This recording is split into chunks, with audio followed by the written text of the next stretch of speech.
বিশ্ব নবীর পথ চিরশান্তির পথ, অশান্ত বিশ্বে তুমি রহমত, এসো তাই মেধা মননে জেনে নি। আসসালামু আলাইকুম ওয়া রাহমাতুল্লাহি তাআলা ওয়া বারাকাতুহু। আলহামদুলিল্লাহি রাব্বিল আলামিন ওয়া উসাল্লি ওয়া উসাল্লিম আলা সাইয়্যিদিল মুরসালিন ওয়া আলা আলিহি ওয়া আসহাবিহি আজমাইন ওয়া আলা মান সালাকা সাবিলাহুম ইলা ইয়াউমিনা ওয়া ইলা ইয়াউমিদ্দিন, সুম্মা আম্মা বা'দ। আন আব্দুল্লাহ ইবনে আমর ইবনে আল-আস রাদিয়াল্লাহু তাআলা আনহু সামি'a রাসূলুল্লাহ সাল্লাল্লাহু আলাইহি ওয়াসাল্লাম ইয়াকুল মান সাল্লা আলাইয়া সালাতান সাল্লাল্লাহু আলাইহি বিহা আশারা, রাওয়াহু মুসলিম। সম্মানিত ভাই বোনেরা, এনটিভির সাপ্তাহিক আয়োজন দরসে হাদিসের এই উত্তম অনুষ্ঠানে আপনাদের সবাইকে স্বাগতম ও মুবারকবাদ জানাচ্ছি। আজকের এই পর্বে আমরা আলোচনা করব অত্যন্ত গুরুত্বপূর্ণ একটি বিষয়, আর সেটি হলো প্রিয় নবী মুহাম্মদ রাসূলুল্লাহ সাল্লাল্লাহু আলাইহি ওয়াসাল্লামের উপর দুরূদ, তার ফজিলত। আসুন জেনে নেই নবী মুহাম্মদ রাসূলুল্লাহ সাল্লাল্লাহু আলাইহি ওয়াসাল্লাম তিনি তার উপর দুরূদের ক্ষেত্রে কি বলেছেন, আল্লাহ সুবহানাহু ওয়া তাআলা কি বলছেন। আল্লাহ সুবহানাহু ওয়া তাআলা কোরআনে কারীমে ইরশাদ করছেন, আউযু বিল্লাহি মিনাশ শাইতানির রাজীম, ইন্নাল্লাহা ওয়া মালাইকাতাহু ইউসাল্লুনা আলান নবী ইয়া আইয়ুহাল্লাযীনা আমানু সাল্লু আলাইহি ওয়া সাল্লিমু তাসলিমা। অবশ্যই আল্লাহ সুবহানাহু ওয়া তাআলা এবং তার ফেরেশতারাও নবী মুহাম্মদ রাসূলুল্লাহ সাল্লাল্লাহু আলাইহি সাল্লামের উপর দুরূদ পড়ে। অতএব হে ঈমানদারেরা, তোমরাও তার উপর দুরূদ পড়ো এবং তার প্রতি সালাম প্রেরণ করো। আল্লাহ সুবহানাহু ওয়া তাআলা এই জন্য এইভাবে শুরু করলেন যে আমি আল্লাহ দুরূদ পড়ি, ফেরেশতারা দুরূদ পড়ে, অতএব তোমরাও দুরূদ পড়ো। বাস্তব কথা হলো, আমরা যে হেদায়েত পেয়েছি, আমরা যে হেদায়েতের কারণে জান্নাতের আশা করছি, যে দুনিয়াতে আমরা কিছু কষ্ট করলেও রোগ সুখ বিপদ আপদ যায় ঝামেলা ইত্যাদির পরেও আমাদের বুক ভরা আশা, যেদিন আমাদের জীবন শেষ হয়ে যাবে সেদিন আমাদের সুখ শুরু হয়ে যাবে।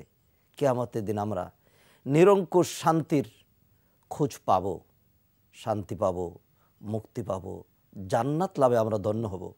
এই যে আমাদের আশাটি, এর মূল কারণ প্রিয় নবী মুহাম্মদ রাসূলুল্লাহ সাল্লাল্লাহু আলাইহি ওয়াসাল্লাম। তিনি যদি আমাদেরকে এই পথে না ডাকতেন, তিনি যদি কষ্ট না করতেন, আল্লাহ সুবহানাহু ওয়া তাআলা যদি তার মাধ্যমে আমাদেরকে হেদায়েত না করতেন, তাহলে হয়তো আমরা দুনিয়াতে রাজা বাদশাহ হলেও কপাল পোড়াই থেকে যেতাম, সারাটি জীবন নরকে আমাদেরকে জ্বলতে হতো।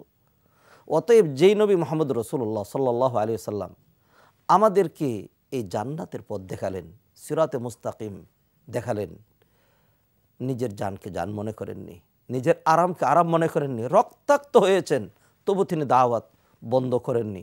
তাই তো 7 সমুদ্র 13 নদীর ওপার থেকে আমরা 1500 বছর পরে এসেও সেই সুশীতল ইসলামের ছায়াতলে সমবেত হওয়ার সুযোগ পেয়েছি। এই যে সুযোগটি আমরা পেলাম, এটি নিঃসন্দেহে নবী মুহাম্মদ রাসূলুল্লাহ সাল্লাল্লাহু আলাইহি সাল্লামের কারণেই। অতএব তার যে কি পরিমাণ অধিকার আমাদের উপরে তিনি রেখে গিয়েছেন, আমার মনে হয় আমরা যদি সকাল সন্ধ্যা দিবানিশি আমাদের পুরো জীবন যদি রাসূলুল্লাহ সাল্লাল্লাহু আলাইহি সাল্লামের সেই অধিকার, তার সেই হক, তার সেই প্রাপ্য, সেটি আদায় করার জন্য সচেষ্ট হই, অশ্বিন কালেও এটি আমাদের পক্ষে সম্ভব হবে না। অতএব সেটি তো সম্ভবই নয়, তারপরেও একটু একটু চেষ্টা করা, আল্লাহ সুবহানাহু ওয়া তাআলা সেটি দেখবেন।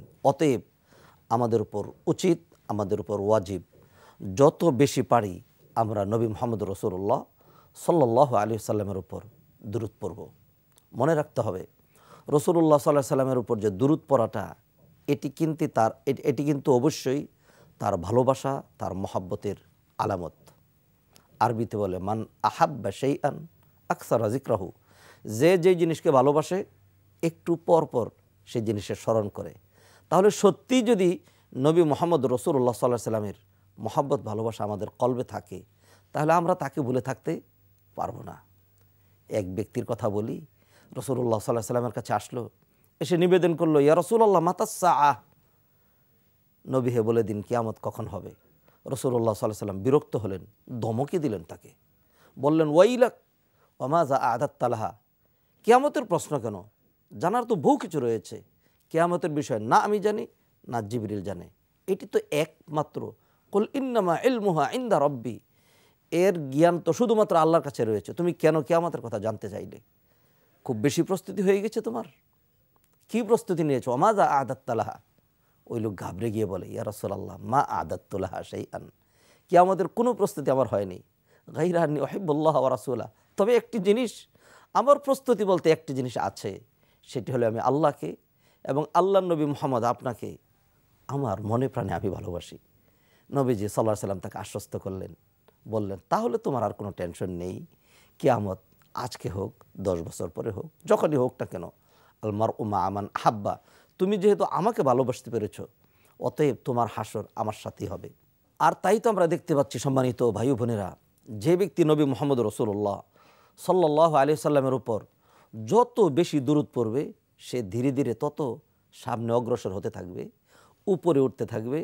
একটা পর্যায়ে নবী মুহাম্মদ রাসূলুল্লাহ সাল্লাল্লাহু আলাইহি সাল্লাম যেই জান্নাতে স্থান পাবেন, বেশি দুরূদের কারণে সে কিন্তু তার কাছাকাছি চলে আসবে। এই কথাটি স্বয়ং নবী মুহাম্মদ রাসূলুল্লাহ সাল্লাল্লাহু আলাইহি ওয়াসাল্লাম হাদিসে ইরশাদ করেছেন। হাদিসটি বর্ণনা করছেন আব্দুল্লাহ ইবনে মাসউদ রাদিয়াল্লাহু তাআলা আনহু। তিনি বলছেন, আল্লাহ রাসূলুল্লাহ সাল্লাল্লাহু আলাইহি ওয়াসাল্লাম ক্বালা আউলান নাসি বি ইয়াউমাল কিয়ামা আকসারহুম আলাইয়া সালাতান, যে ব্যক্তি আমার উপর যত বেশি দুরূদ পড়বে, সে কিয়ামতের দিন আমার তত কাছাকাছি থাকবে। হাদিসটি তিরমিজিতে রয়েছে এবং ইমাম তিরমিজি বলেছেন হাদিসটি হাসান পর্যায়ের, অর্থাৎ হাদিসটি অনেক সুন্দর এবং সহিহ।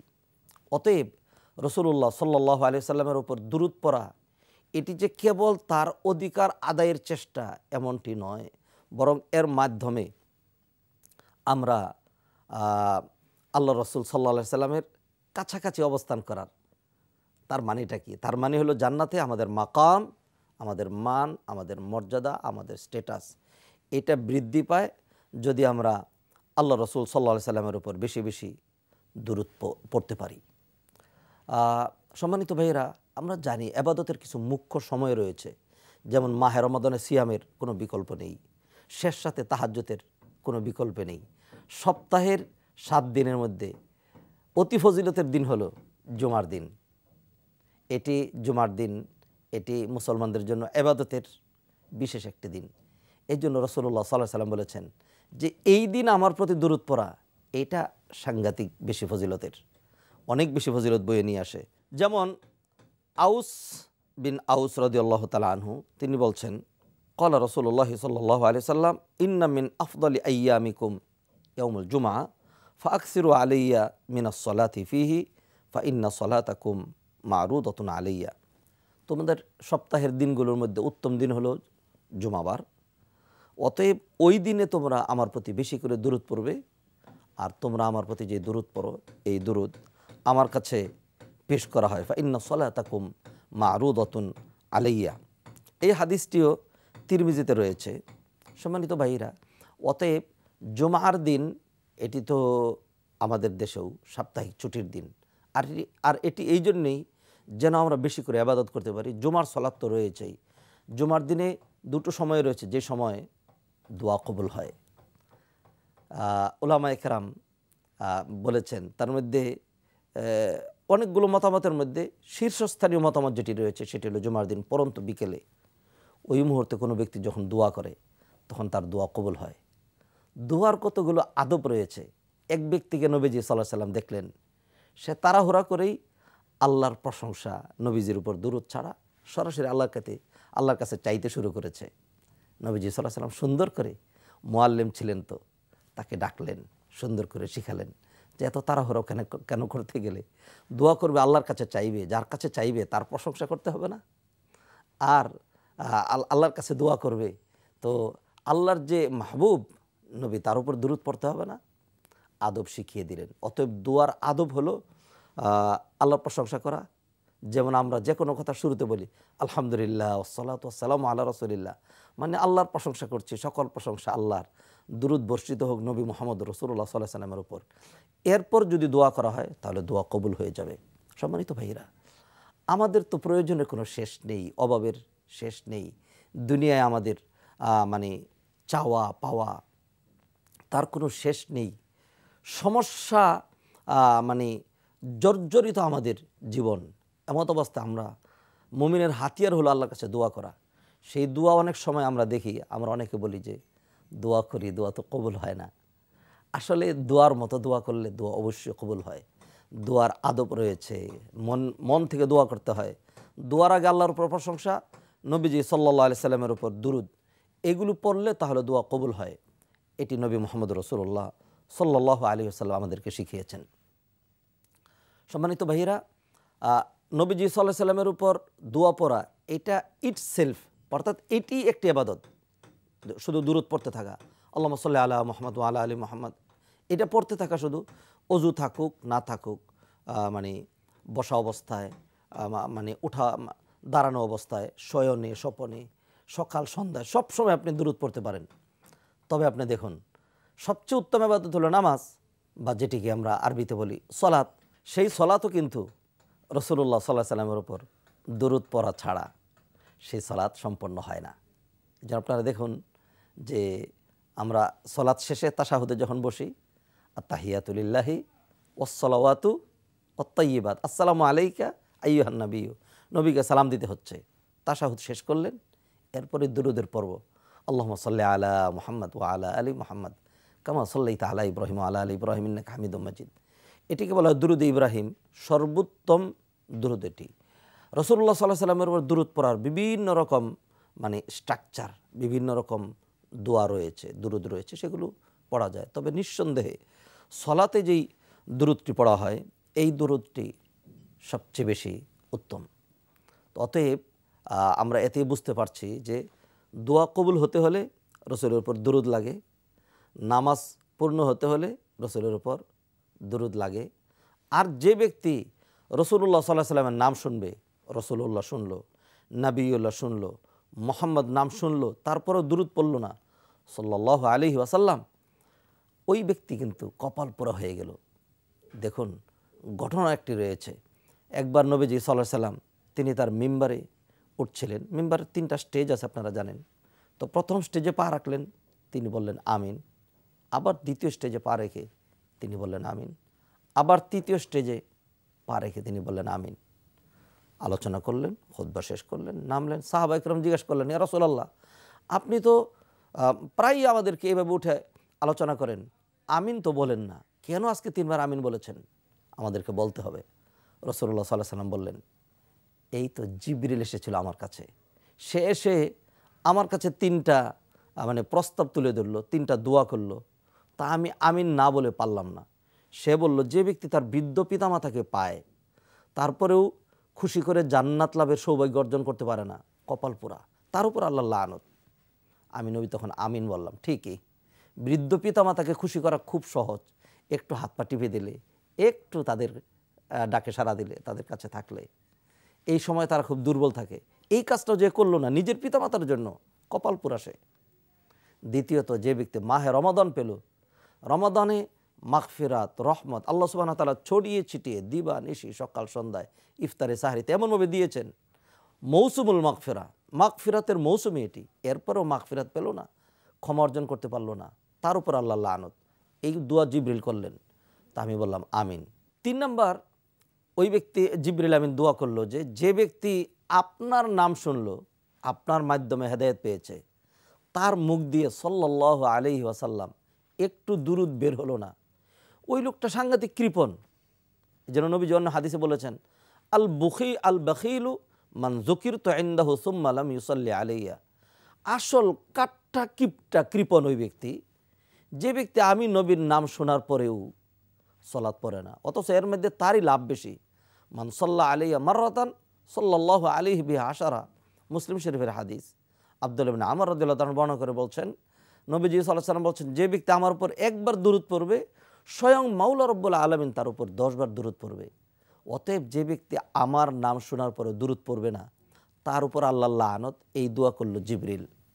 তখন আমি এতে আমিন বললাম। সম্মানিত ভাইরা, দেখুন তো, মানে যিনি নাকি মানে সাইয়্যিদুল মালাইকা, ফেরেশতাদের নেতা জিবরিল আমিন, তিনি করলেন দোয়া। আর যিনি সাইয়্যিদুল বাশার, সাইয়্যিদুল কাউনাইন, দুজাহানের নেতা যিনি, মানব জাতির, মানব দানব সব কিছুর সৃষ্টির মধ্যে যার মর্যাদার কোনো তুলনা নেই, তিনি বললেন আমিন। এবার আপনি বলুন দেখি দোয়াটা কবুল হবে নাকি হবে না? অতএব কপাল পুরা ওই বেটা যার জবান দিয়ে এটি বেরিয়ে আসে না। আমাদের জবানকে আসলে মুমিনের জবান বানানো দরকার। কিছু হলেই, বিপদ হলেই মুখ দিয়ে ইন্নালিল্লাহ আসবে, আমরা বলি মা রে বাবা রে, হ্যাঁ তো কেমন আছেন, আর কোয়েন না। এটা কেন মুমিনের জবান দিয়ে আসবে? আলহামদুলিল্লাহ, আলহামদুলিল্লাহ, সর্বাবস্থায় আলহামদুলিল্লাহ, এটি আসবে। নবীজির নাম শোনা মাত্র খেতে বসলাম, ভালো কাজ শুরু করলাম, বিসমিল্লাহ বলবো, বাড়ি থেকে বের হলাম বিসমিল্লাহ তাওয়াক্কালতু আলাল্লাহ বলবো, এটি মুখ দিয়ে চলে আসতে হবে। মুমিনের মুখটা তো মুমিন মুখ হতে হবে। তাহলে রাসূলুল্লাহ সাল্লাল্লাহু আলাইহি সাল্লামের নাম কানে বাজবে আর মুখ দিয়ে দুরূদ বের হবে না, এটা মুমিনি জবান হতে পারে না, এটা মালউনি জবান, তার উপর আল্লাহর লানত। অতএব সম্মানিত ভাইরা, দুরূদ ফজিলত ঠিকই, আবার দুরূদ না পড়া কিন্তু এটি নিজের কপাল পুড়ে যাওয়ারও কারণ। অতএব আমাকে আপনাকে রাসূলুল্লাহ সাল্লাল্লাহু আলাইহি সাল্লামের নাম শোনার পরে দুরূদ পড়তে হবে, এটি ওয়াজিব। আল্লাহ সুবহানাহু ওয়া তাআলা নিজে পড়েন, ফেরেশতারা পড়েন, আর এর মধ্যে আমার আপনার কল্যাণ রয়েছে। এক ব্যক্তি একবার নবীজি সাল্লাল্লাহু আলাইহি সাল্লামের কাছে এসে বলল যে ইয়া রাসূলুল্লাহ, আমি তো দুরূদ পড়ি, তো কতক্ষণ দুরূদ পড়বো আপনার উপর? আমার সময়ের অর্ধেক সময় না 3/1 ভাগ? নবীজি বললেন ভালো, আরও বেশি করলে আরও ভালো। তারপর লোকটি বলল তার অর্ধেক সময়। নবীজি বললেন যে ভালো, তুমি যদি আরও বেশি করতে পারো আরও বেশি ভালো।